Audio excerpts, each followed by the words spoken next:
o si volem el consum de la part peninsular europea. Potser hi ha un problema de fons, i tant que hi ha un problema de fons, clar, que tenen en compte indústria valenciana, com els catalans no existim i els valencians, com a part de la nostra nació tampoc, doncs clar, la seva indústria no existia, per tant no s'entén qui subministrava aquest sucre que corria per aquells anys per Europa i que venia d'Espanya. S'ha de complir el règim de sucre instal·lat a Madeira en el costa islàmic 452, la llicència que li fa en aquell procés en lliure de Teibe, personatge molt vinculat a Catalunya. Sabem de Teibes o Taides o familiars seus presents a Catalunya durant aquells anys a Catalunya, i el qual és molt semblant que vingués la indústria de Madeira tingués d'origen valencià. No calia anar tan lluny a Sicília, quan a València ja es tenia doncs les instàncies molt més importants que avui en dia. No calia anar a Sicília, quan a València hi havia una potent indústria, com hem vist. Veiem, per exemple, també que el nom del mestre sucre que va introduir la indústria dels Açores, segons alguns textos es deia Corbel, però segons altres es deia Antonio Catalao. Això queda aquí. Potser no ho era, però tot va anar per aquí. I consta també a Madeira, a l'any 1478 hi vivia el mestre sucre valencià Jaume Tiber. Sí, també tenim testimoniada presència de mestres sucrers catalans o valencians d'origen valencià a les illes atlàntiques portugueses. Bé, després continuem. De Madeira diuen que passa a Canàries. Bé, si va a Canàries via Madeira. Bé, diuen que va ser introduïda per un governador, Pedro de Vera, que va fer venir juntament el personal necessari per a la seva posada en cultius i introducció, que d'origen portuguès deixaria una àmplia marca en la designació de les instal·lacions, dels operaris i dels instruments. Això seria pels anys 1480. Molt bonic aquest raonament, però té un problema, dos problemes. Primera, com se la corona andalús de Jerez d'aquell temps, que diuen que era Pedro de Vera, cultivava feina de sucre precisament, perquè el tema de la conquesta de Canàries és un altre tema que pot donar que dona molt de sí, i que vaja, que no va ser conquerida pas per Castella ni de bon tros, però bueno, això és un altre tema que no toca avui. Però bueno, en qualsevol cas, aquest Pedro de Vera, era un nom molt estès per València, doncs se li pogués cultivar canya de sucre. Si a Andalusia cristiana no existia la canya de sucre, i a l'Andalusia musulmana que hi havia en plan casolà, doncs se li coneix posar una plantació, un enginy muntat tota una producció industrial de producció de sucre. Amb ell hi ha molts més que conqueridors i colonitzadors de les Canàries.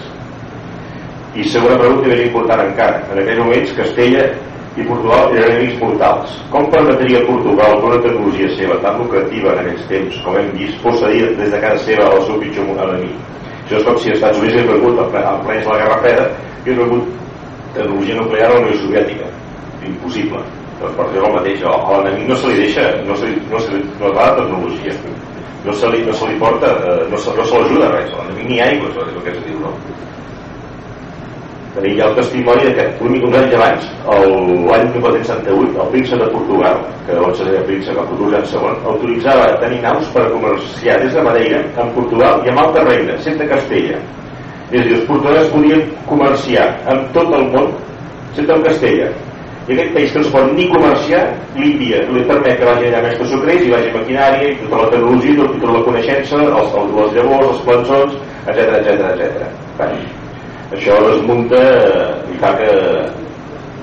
això fa que es desmunti i es desfaci com un sucre en un tallat, com diu el cançó dels Pets, l'argument de la història oficial, que ja l'hem vist unes quantes mancances importants. Ara podés fer una mica pesat i perdoneu-me, però us vull destacar un fet important, que el fet de Colom i tota la conquesta d'Amèrica passa. Les còpies oficials no existeixen, tots són còpies tardanes, còpies de còpies, i teniu els testimonis que van servir els historiadors oficials per a justificar l'arribada del sucre a Canàries, que és on diu que s'acaba l'Amèrica espanyola, des de Madeira. Un escrit de l'any 1639. Guadalupe de Vera envió a España desde Madeira por Portugal caña de azúcar, legumbres y doctrina de ganados, etc. Lo que explica. Y se notaron por todo ello muchísimos cañaverales, pero que se va a dar un infinito de azúcar muy bueno. O sigui, aquell que feia 4 dies doncs no podia ni comerciar, va tranquil·lament allà i a buscar això, a a buscar llavors, a buscar fronters, a buscar, bueno, tot, podia ser per ajudar l'enemic a instal·lar-se a les illes del costat. Ho veieu només del 1639. Una altra còpia també del segle XVII explica el mateix. I també, per cert, el que hablàvem de les Canàries, el Jean de Betancourt, que diu que va ser aquest invent també de la censura, que parla de l'any 1432, que va ocupar Canàries l'any 1432, resulta que aquí parla ho va fer a l'any 1439, un petit error. Perquè a part d'això, el Pere Vera li diu el Rodrigo, aquí també, clar. La mentida tan grossa, al final no podia acabar, doncs, no es podia acabar d'explicar bé. Va estar un mentider com un coix i les coses doncs se saben. La més propera als fets, Crònica Matritense, explica el mateix, que només és uns 70 anys després dels fets. És la més recent que hi ha. Bueno, explica bastant el mateix i, bueno, i aquí parla també de l'arribada del sucre. Dice de Castilla i a l'illa de Madera, o sigui, ja no és Espanya, que queda d'Espanya, ara porta de Castella, i de l'isla de Madera, de Madera, muchos sarmientos i les plantes i semilles. Bueno, i acabo també amb aquest exemple de la 1946, també gairebé 200 anys després, que va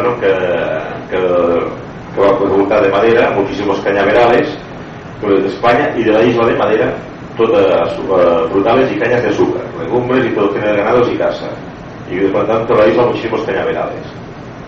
Bueno, aquí evidentment que aquí hi ha una manipulació, perquè i acabo per fer una altra, que vull dir, hi ha un original que diu que és una còpia fidel també del segle XVII, em sembla recordar, d'un autor que no saben ni com se diu, perquè diu Escudero, o Cedeño, o Cerdeño. Diu que és la còpia fidel, si mireu si és fidel no sap el nom de l'autor. O sigui que també explica el mateix, que Espanya i la manera de buscar frutales, etc. La mateixa història de tot arreu. Com podem provar, doncs, trobar un indici més clar del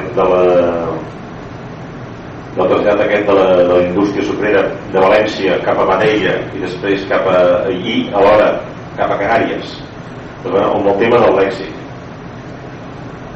És clar que aquesta analogia, tant la que trobem a Canàries com la trobem a Madeira, venien al mateix lloc, però no de Sicília, sinó del regne de València.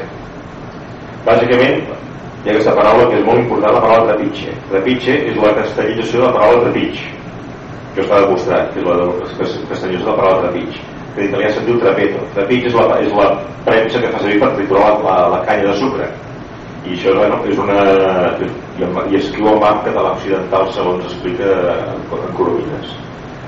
Doncs aquest nom és el nom que tenien els sucre, que tenien els molins de sucre de València, i de va passar a trepitge. Perquè clar, perquè si els portuguesos agafen dels sicilians i hagués agafat trapeto directament, no té cap problema dir trapeto. Si sicilià es diu trapeto, en portuguès i trapeto no té cap problema. En canvi, perquè els portuguesos en diuen trepitge? Bueno, perquè esclar, agafen igual que els castellans, perquè ho agafen, evidentment, penso jo, de la paraula catalana de pitx. Com dic aquí, la paraula trepitge passa al portuguès com al castellà, de la trepitge. I és molt versemblant que dic que trepitge pugui venir trapeto en portuguès o en castellà inclús. Tenim el cas d'ús de la paraula trepitge en castellà com a castellització de la paraula trepitge l'any 1456 en un fet intent d'introduir la indústria sucrera al regne de Múrcia, 30 anys abans del suposat viatge de la paraula de Madrid a les Càrnies. 30 anys abans d'agafar la paraula portuguesa i fer el seu castellà trepitge, doncs ja es va fer servir al regne de Múrcia. I també explica, és curiós que la primera documentació del vocable trepitge no aparegui, segons el que avui sabem, és 1535 en castellà, precisament la història de Fernández d'Oviedo, data en veritat molt tardana per una paraula que ja tenim uns quants segles de vida en català, esclar, i en castellà no apareix escrit així fins a aquesta època tan tardana com vist que feia més de 100 anys que es feia servir aquesta paraula en català.